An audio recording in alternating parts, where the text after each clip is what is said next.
Before diving into this incredible story, consider subscribing to the channel and hitting the bell. Every story here has something to say, and you won't want to miss a single one. Emma Collins, 28, walked slowly across the living room of her luxurious apartment, a shy smile on her face. She thought tonight would be a quiet evening with her husband, Michael, a successful and elegant lawyer, whom she loved deeply, or at least thought she did. But as soon as she entered, she felt the atmosphere change. Michael was there, standing by the sofa, a glass of wine in his hand, and beside him was Lily Harper, a young woman with a charming smile and sparkling eyes. The sight of this scene made Emma sway. "Emma, look at you. Your style is always so ridiculous," Michael said, his voice cold. Emma felt her heart clench. The words echoed through the room like whiplashes. Her cheeks flushed, not with heat, but with deep humiliation. Lily burst out laughing mockingly, and Michael continued, "Seriously, do you really think someone like you can measure up to me?" Emma felt her legs buckle. Her whole world had collapsed in an instant. The home where she had thought she would find love and security had transformed into a theater of shame. The happy memories, the whispered promises, and the shared smiles, they all seemed unreal now. Without thinking, without a word, Emma turned on her heel. Her heels clicked on the wooden floor, marking each step with a mixture of anger and sadness. She didn't look back, leaving Michael and Lily frozen in shock and confusion. Michael, his eyes wide, tried to catch up with her. "Emma, wait." But she was already gone, disappearing into the cold New York night, her tears burning her face and her wounded pride urging her never to return. On that dark night, Emma did not yet know that this humiliation would be the beginning of her rebirth, a necessary step to regain her strength, dignity, and independence. Night enveloped New York in its dark, silent cloak. The lights of the buildings shone like cold stars in the urban sky, but for Emma Collins, nothing seemed brighter. Every step she took on the wet sidewalk echoed her pain and anger. Her hands trembled slightly, not only from the cold, but also from the weight of the humiliation she had just suffered. Michael's words, cruel and biting, swirled in her head, ridiculous, pointless. She relived the scene over and over again, each line deepening the burning in her chest. She walked aimlessly, letting her memories guide her steps. Every street reminded her of moments spent with Michael, their laughter in the park, the quiet evenings discussing their dreams, the promises of a future together. Everything now seemed a lie, a play where she had played the role of the loving wife while Michael looked elsewhere. After several kilometers, her tired legs led her to a small all-night cafe. The neon sign flickered softly, Café Luna. She entered, seeking refuge in the smell of hot coffee and polished wood. Sitting down in a discreet corner, she observed the few customers, all absorbed in their own lives, oblivious to her distress. As she held her cup in her hands, her childhood friend, Sarah Johnson, appeared. Sarah had always been a pillar of support for Emma, the one who knew her strengths and weaknesses without judgment. "Emma," she said softly, sitting down across from her. "I know you're going through something terrible, but you need to rest and think. Don't let Michael define you." Emma nodded, tears welling up again, but this time mixed with a spark of determination. She realized that her life could no longer depend on a man who could put her down so brutally. That night, as the rain began to fall gently on the city's windows, Emma felt, for the first time in a long time, a small flame rekindle within her, that of her inner strength. She knew the road would be long, but she was ready to take it. The days that followed were both dark and liberating for Emma. After running away, she had found refuge with her childhood friend, Sarah Johnson, who lived in a bright apartment in the heart of Manhattan. The walls were lined with books and childhood memorabilia, providing Emma with a safe haven away from prying eyes and judgment. From the very first morning, Emma felt a strange mixture of anger and relief. She was no longer under Michael's thumb, no longer subject to his criticism and humiliation. Every breath reminded her that she could finally think for herself.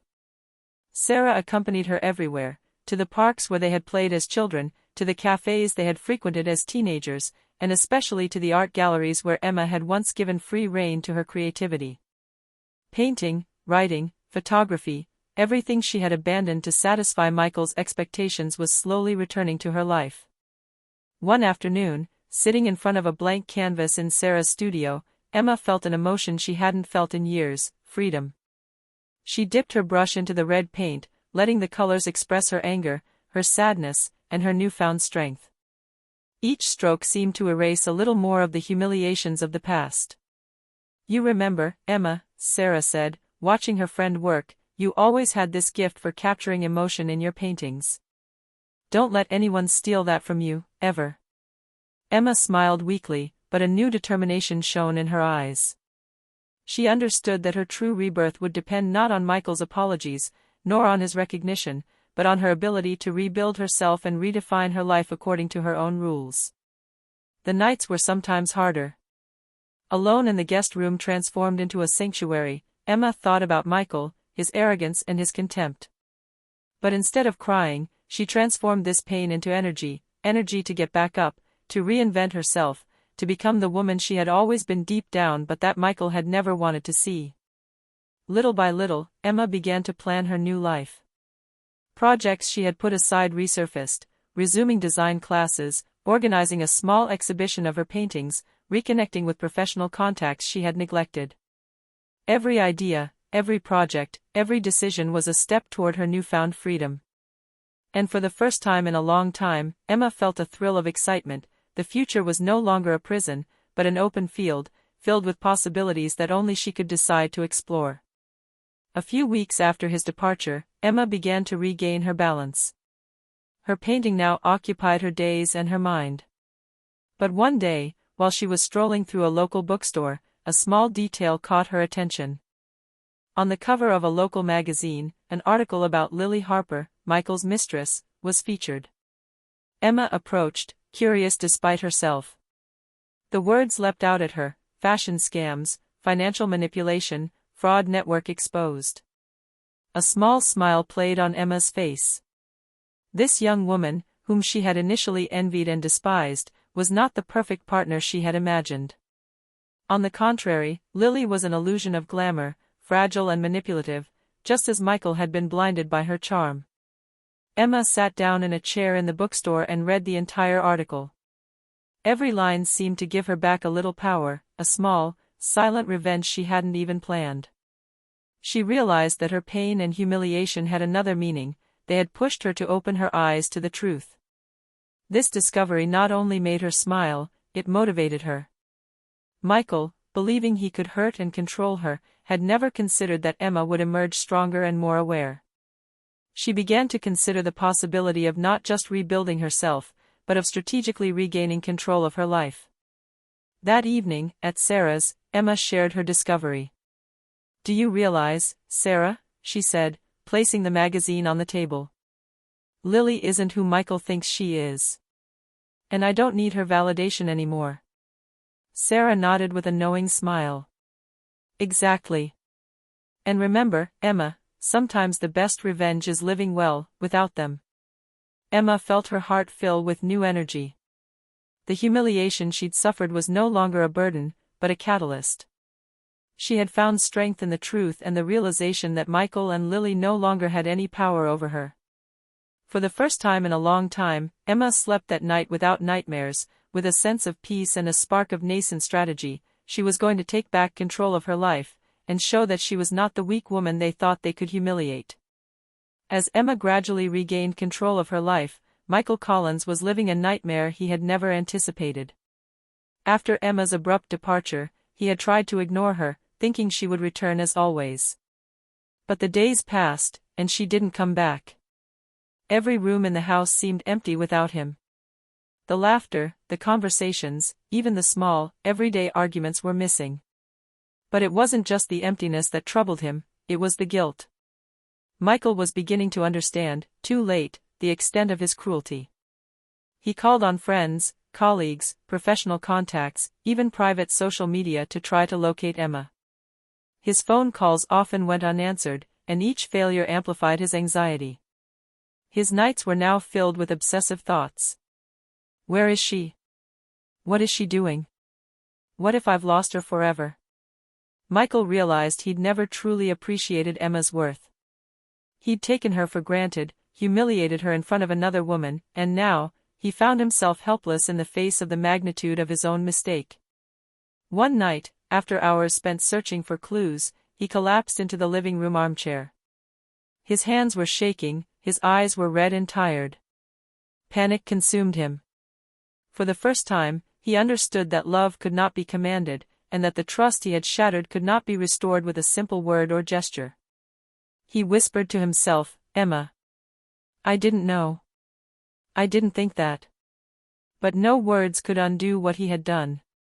Meanwhile, Emma, at Sarah's, continued to pursue her projects, oblivious to the depths of Michael's dismay. And this was exactly what Michael needed to understand: life did not bend to his will, especially when he himself had caused pain and humiliation. This chapter in their story marked a turning point. As Emma rebuilt herself, Michael began to realize that the shadow of a woman he had underestimated could haunt him forever.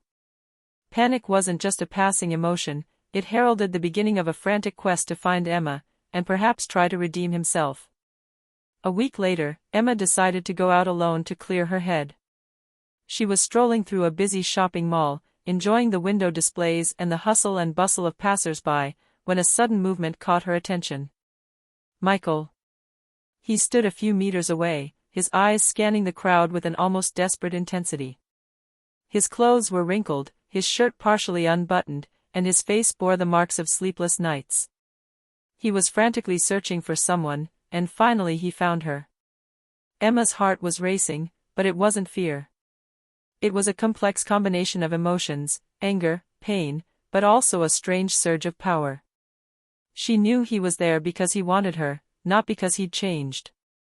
Michael stepped forward quickly, his voice trembling. "Emma. I've been looking for you everywhere. Please listen to me." Emma looked at him coldly, her body tense like a bow ready to fire its arrow. "Listen to what, Michael? An apology after humiliating me in front of Lily? After making me feel worthless?" His words hit like stones, each syllable a reminder of the cruelty he had displayed. Michael looked down, unable to meet his gaze. I know I was an idiot, a fool. I should never have." Emma crossed her arms.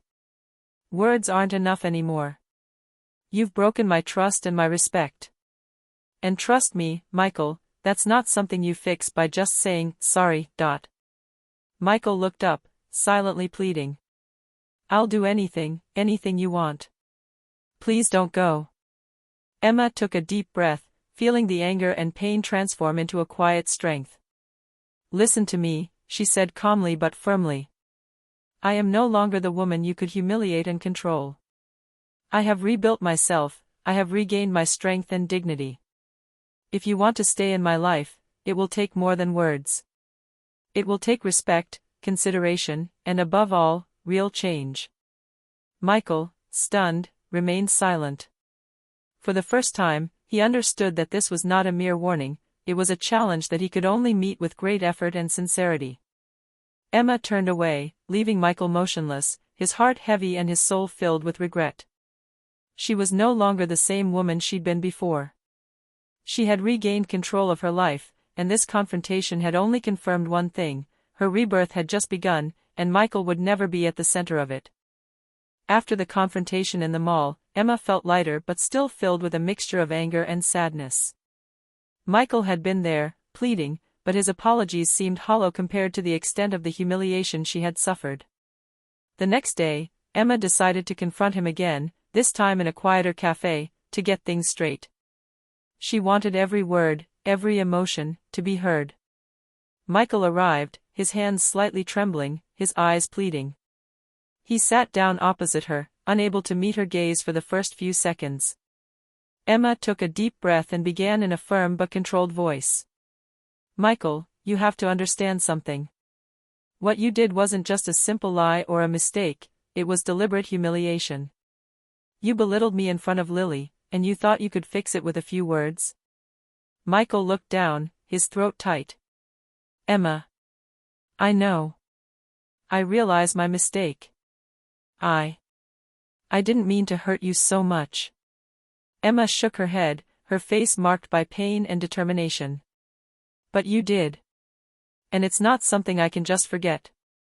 Words aren't enough. You have to understand that I'm not the woman who lets herself be crushed anymore. I got back up, Michael. I found my strength again, and if you really want to stay in my life, it won't be at your pace, it will be at mine. Michael felt the power of her words. For the first time, he realized that Emma was no longer a victim, no longer emotionally dependent on him. Every sentence she spoke reinforced her authority and her newfound confidence. I'll do whatever it takes. I'll change. I promise, he stammered, but Emma didn't reply. She knew that promises, this time, meant little. Her actions would speak for her, not her words. As she left the cafe, Michael sat there, silent, unable to restrain her. Emma walked, each step affirming her freedom. She didn't need his forgiveness or apologies. She had regained her voice, her control, and her dignity. This painful confrontation marked a turning point. Emma now understood that her true power lay in her ability to stand up for herself, to decide her life, and to never again let anyone put her down. Michael had just discovered, too late, that she was no longer within his emotional reach. The days following the confrontation were calm but intense for Emma. Every morning, she woke with a mixture of painful memories and new certainties. Michael's presence in her life was now a subject she had to address with clarity. She walked in the park where she and Sarah loved to go, pondering the question that haunted her: should she forgive Michael and try to rebuild their relationship, or should she turn the page for good and focus on her own rebirth? The cool autumn wind blew through her hair, and she closed her eyes for a moment. She saw the scene of humiliation again, Lily's mocking look, Michael's hesitant apology. Each memory strengthened her resolve never to allow anyone to put her down again. When she joined Sarah at a local cafe, she shared her thoughts. "Sarah, I know Michael seems sorry, but can I really trust him?" she asked. Sarah took her hand and gently replied, "Emma, you found your strength again. It's not up to him to decide your happiness. You have the right to choose what's best for you. And if that choice is to move on without him, then do it without regret." Emma felt her heart fill with a new certainty. She didn't need Michael to validate her worth. Her forgiveness, should she ever decide to grant it, wouldn't be a return to the old days, but a thoughtful and powerful act, based on respect, not fear or dependence. Later that evening, Michael tried to contact her again, begging her to meet him, but Emma took a deep breath before replying. "Michael, I'm not ready to see you again yet. And even if I am, it will be on my terms, not yours." As she hung up, she felt a mixture of sadness and relief. The sadness came from the past she couldn't erase, the relief came from her ability to decide her present and future. This chapter in her life marked a turning point. Emma understood that true freedom was not just about fleeing humiliation, but about consciously choosing her path, protecting her dignity and building her life according to her own rules. She now knew that no promises, no excuses, and no pleas could keep her from the path she had chosen. Her rebirth was complete, internal, and invincible, and Michael had just realized this. Over time, Emma Collins began to fully enjoy her newfound freedom. Her days, once punctuated by Michael's whims and demands, were now entirely devoted to herself. Every morning, she rose with one goal: to build a life that was entirely her own. She took her artistic projects back into her own hands, deciding to prepare an exhibition of her paintings. The canvases, filled with vivid colors and bold shapes, reflected her inner transformation: anger transformed into strength, sadness into resilience, shame into confidence. Each brushstroke was a step toward her rebirth. Emma also reconnected with former colleagues and mentors she had neglected during her married years.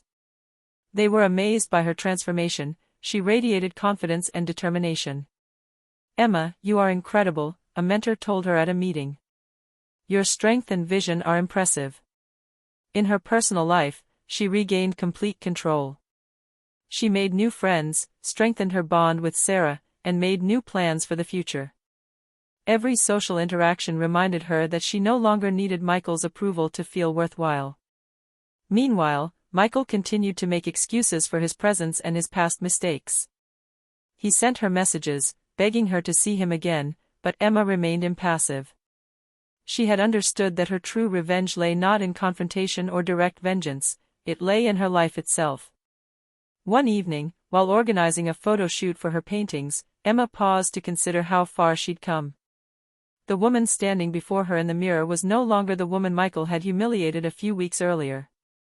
She was stronger, more confident, more beautiful, not in appearance, but in the aura she exuded. Emma smiled at the thought of Michael. He'd thought he could break her, but the exact opposite had happened. Every attempt to denigrate her had strengthened her inner strength. Emma's true power now lay in her ability to live for herself, and every day, she relished this newfound independence. This chapter marked a major turning point. Emma was no longer just a survivor of humiliation, she had become the architect of her own life, master of her destiny, and no outside influence could ever again destabilize her. Emma Collins had now regained complete control of her life. Her artistic projects were coming to fruition, and each day brought her a new success. She had understood that true revenge lay not in direct confrontation with Michael, but in her ability to fully flourish without him. One afternoon, Michael showed up at the gallery where Emma was preparing her first exhibition. He thought his presence would be enough to impress her, but what he saw left him speechless. Emma was surrounded by her works, radiant in her elegant yet simple attire, chatting with collectors and friends. Her smile was confident, her gaze determined. Every word she spoke reflected her mastery and independence. Michael suddenly felt like an outsider in this world where he no longer had a place. He tried to approach, but Emma, aware of his presence, greeted him politely and continued her conversation as if he didn't exist. Michael, stunned, realized the extent of his loss. Every step she took in that gallery was a silent affirmation, he no longer had any control over her. Emma made no ostentatious gestures to humiliate him, her mere existence, her success, and her confidence were enough to remind him of all he had lost. She had transformed pain and humiliation into strength and elegance, and this silent display of power was far more powerful than any direct confrontation. Later, as she was removing some paintings to present to a client, Emma glanced at Michael, who was still standing in the doorway. He was looking at her, helpless, unable to say a word. She was no longer the woman he had humiliated a few weeks earlier. She was free, complete, and invincible. Michael realized, too late, that his quest to win her back had no chance. Emma no longer needed him, his approval, or his apologies. Her true revenge had been silent, but resounding. She had taken back her life, her power, and her dignity, and there was no way to take them away.